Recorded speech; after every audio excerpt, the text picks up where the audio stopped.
This week's Torah portion is called Parashat Pinchus. There's a lot going on in this week's Torah portion, but what I want to pull out is a theme of the love of the land of Israel. We read in it about the daughters of Slavchad. Slavchad died in the desert, and his daughters do not get to inherit any of the land because the inheritance laws only give inheritance to the sons.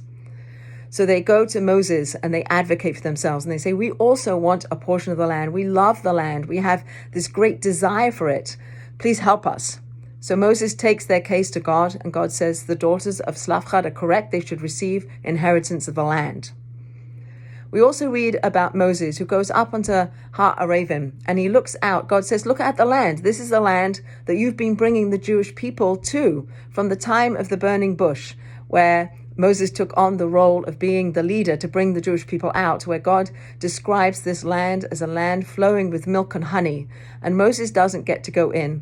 And we learn in a midrash on the book of Deuteronomy that when Moses is at the end of his life, he begs God to let him go into the land. Let me go in as an animal, he begs. Let me go in as a bird. God says, enough, no, you don't get to go in, but you can look at it and you can see it. So we today have our land of Israel. It's a land that we pray towards, those of us who live outside of Israel. We pray towards Jerusalem. That is where we understand heaven and earth kiss, where all the prayers that we are directed towards Mount Moriah then go up into the heavens. It's a land that God promises He will watch over. It's a land that is protected by God Himself. God promised this land to the Jewish people. He promised it to Abraham, He promised it to Isaac, and He promised it to Jacob. And we've lived on that land since the Jews moved in. They were exiled, and we've been yearning to go back ever since. And we're in the land, and we're fighting for the land.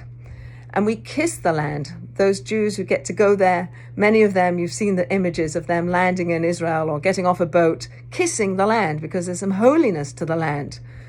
We get buried in the land. It's described as a land that atones for the people, that it purifies us when we're buried in it. It's like being buried in your mother's arms, in the bosom of your mother. So just as a sidebar, people who are buried outside of Israel are also buried with some of the land of Israel sprinkled onto their bodies, onto the casket.